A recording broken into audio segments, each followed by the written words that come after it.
Welcome to my channel. In the middle of the desert, Alpha Team was surrounded, outnumbered, and seconds from being overrun, until a ghost from the Air Force's past roared out of the sky. For years after being grounded, legendary A-10 pilot Bluejay defies every order to fly into a kill zone no one else would touch. What follows is a breathtaking rescue that command never authorized, but will never forget. They were already shouting in the command tent when I walked in. Maps were pinned to corkboards like they were holding the whole desert together. Colonel Harlan cut through the noise with that gravel pit voice of his. Find me any pilot, anything with engines. Now. Someone muttered that Alpha Team was stuck in grid Kilo 5 with rebels closing in. No evac route. No backup. Just open sand and a bad forecast. Harlan wanted fast movers, jets. I heard them spitball F-35S, F-18S, and half a dozen other options that were either grounded, refueling, or chasing ghosts over the coastline. Then a young staffer piped up. "Ma'am, there's a pilot just outside the zone. She's got an A-10C fueled and says she's ready." I didn't wait to hear the rest. The brass didn't want a warthog. Too slow, too ugly, too analog for their taste. But those who'd been pinned down under fire knew better. I'd been one of them once. I also knew what radio silence could mean when the clock was running out. No clearance. No flight plan. I walked straight across the cracked tarmac at Rustwater Forward Base, climbed into my bird, and hit the starter. The twin turbines spooled up with that low, familiar growl, like an old friend telling you, "I've got you." They tried hailing me as soon as my wheels left the ground. Unidentified A-10, state your ID and return to base immediately.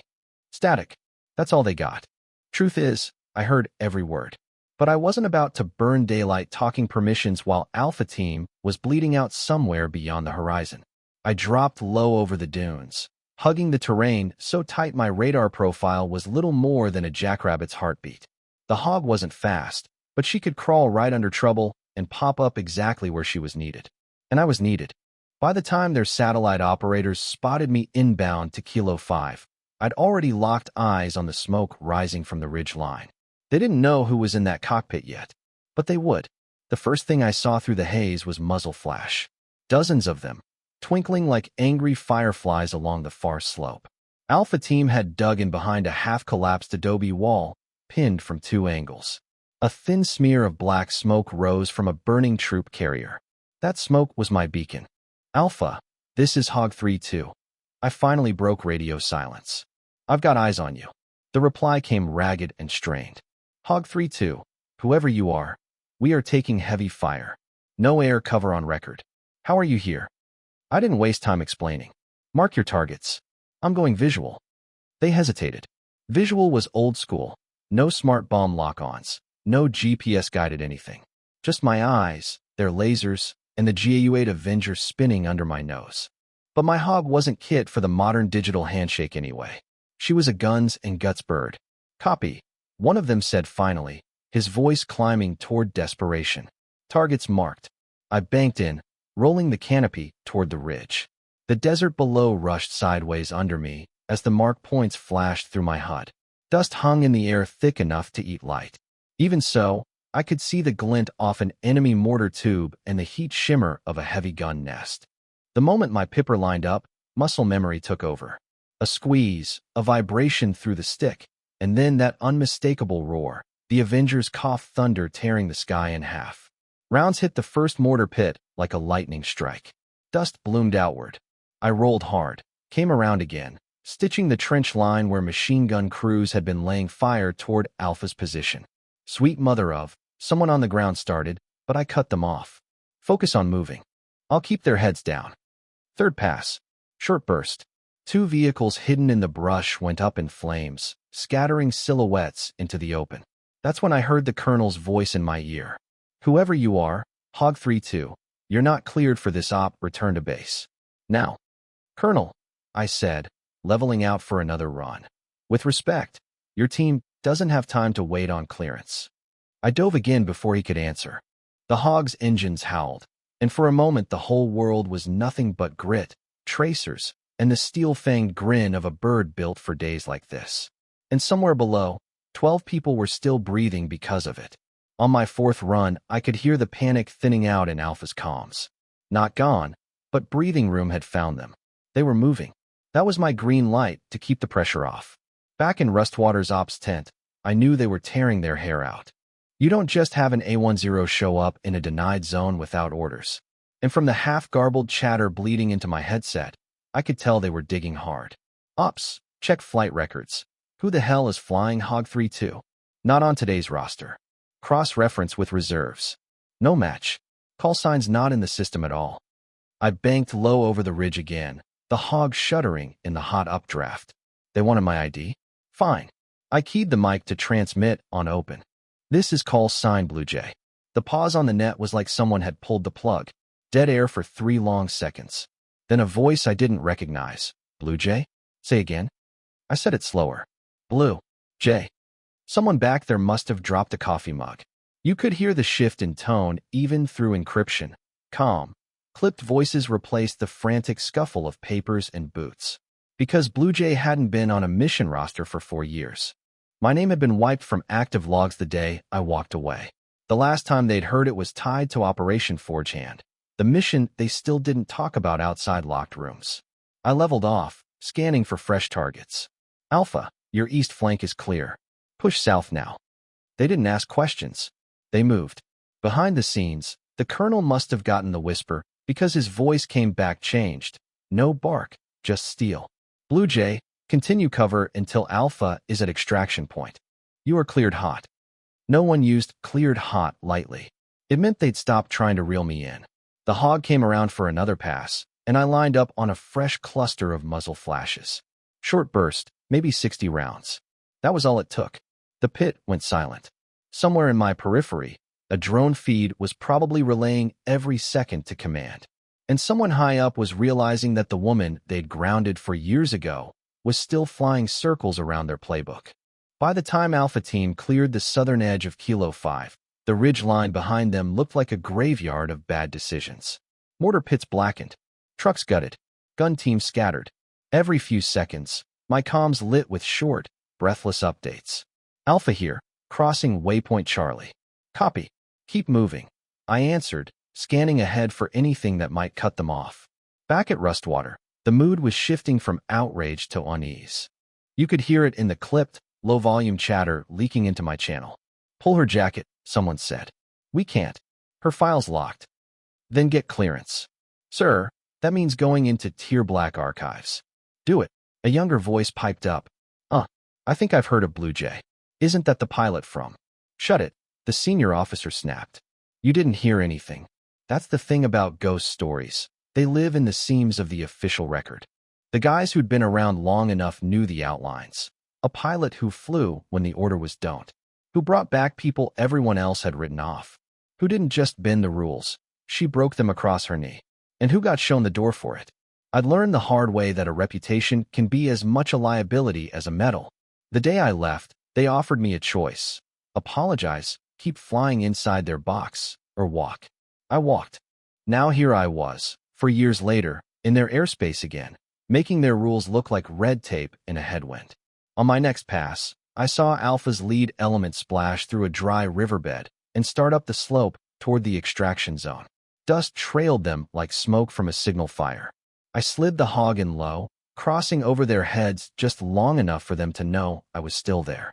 The team leader's voice cracked through the net. Bluejay, we owe you beers for life. I smiled just a little. Get to your ride first. Then I swung wide, eyes hunting for anything dumb enough to try and follow them out. Alpha Team's dust cloud finally spilled into the clearing where a pair of battered MRAPs idled, engines chugging like old workhorses. I made one last sweep over the ridgeline before they climbed in. No trailing hostiles, no muzzle flash, just the hiss of wind through the hog's canopy. Alpha to Bluejay, everyone's aboard. We're rolling.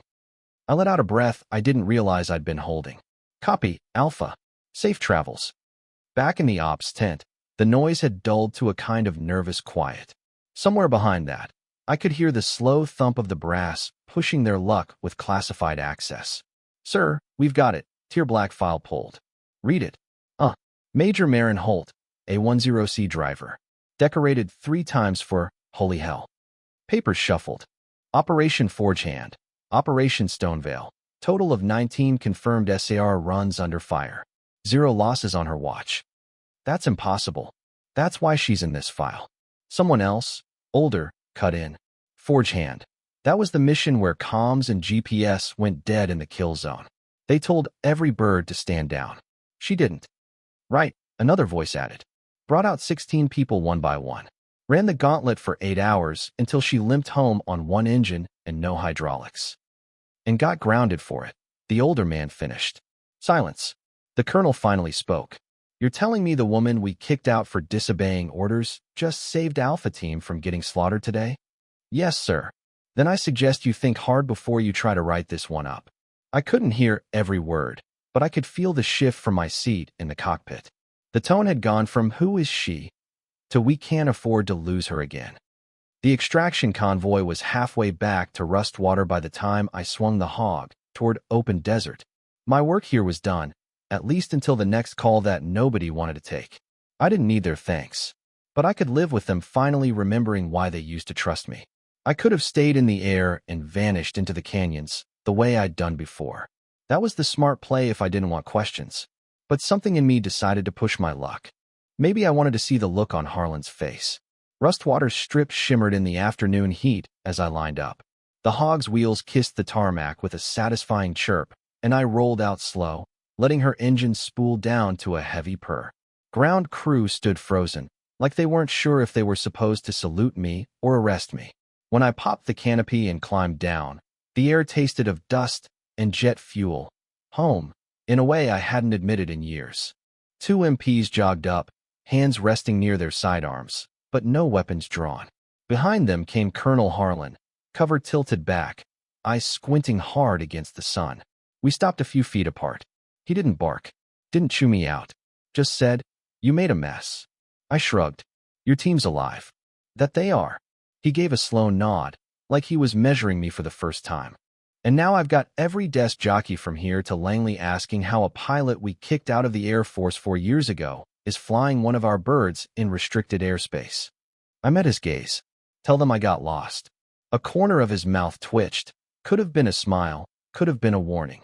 "You've still got a knack for making enemies in all the right offices. Old habits." He turned, motioning for me to follow toward the ops building. "You're coming inside. We've got some things to talk about." The MPs flanked me, but it didn't feel like an arrest. More like an escort for someone the rules didn't quite cover. I could see crew chiefs peeking from behind hangar doors, mechanics wiping their hands on rags just to get a better look. Word had already spread. Bluejay was back. Inside, the ops room had cooled to a low hum. Everyone avoided my eyes as I walked through, like I was some ghost they weren't sure was real. Harlan led me into a side office and closed the door. "You planning on disappearing again after this?" he asked. "Depends who's asking," I said. "I am." That's when I realized he wasn't trying to run me off. He was trying to figure out how to keep me. Harlan didn't sit. He leaned against the desk like a man who'd rather keep the door half open, even in a closed room. "You know," he started, "this isn't the first time I've seen your fingerprints on a mission that wasn't in the book." I kept my face still. "Maybe you're mistaken." "Am I?" He flipped a folder open. One of those heavy stock, scarlet-bordered kinds that usually stayed buried 3 file cabinets deep. Inside were grainy drone stills, satellite snapshots, after-action reports with more black bars than sentences. 17 incidents. Different years. Different countries. Always the same calling card. An A-10 rolling in low where there wasn't supposed to be any air cover at all. "You flew these?" he asked. I let the silence hang. We both knew the answer. Harlan gave a slow exhale. "These are all operations command called off. Too risky, too messy, too whatever excuse fit the paperwork." And yet, he tapped the folder. "People walked out alive every time." "That a problem?" I asked. "It's a paradox," he said. "You save lives, you make my job easier, and you break every regulation in the book doing it. Officially, you don't exist. Unofficially, you're the best insurance policy a field commander could have." I crossed my arms. "So what's this, Colonel? A lecture or a job offer?" "A little of both." He finally sat, leaning forward like he was about to trade in poker chips. "I can't put you back on the roster. Too much noise, too much brass who remember why you got grounded. But There are times when I need someone who doesn't need permission to do the right thing. I didn't answer right away. Offers like that always come with invisible strings, and mine were already tangled enough. He read the hesitation in my face. I'm not talking about putting you in a uniform again. I'm talking about keeping that bird you flew today in a hangar on my base, fueled, armed, and invisible to the bean counters. When the red tape says no, I want to be able to pick up a phone and no Bluejays in the air. It was tempting, dangerously tempting.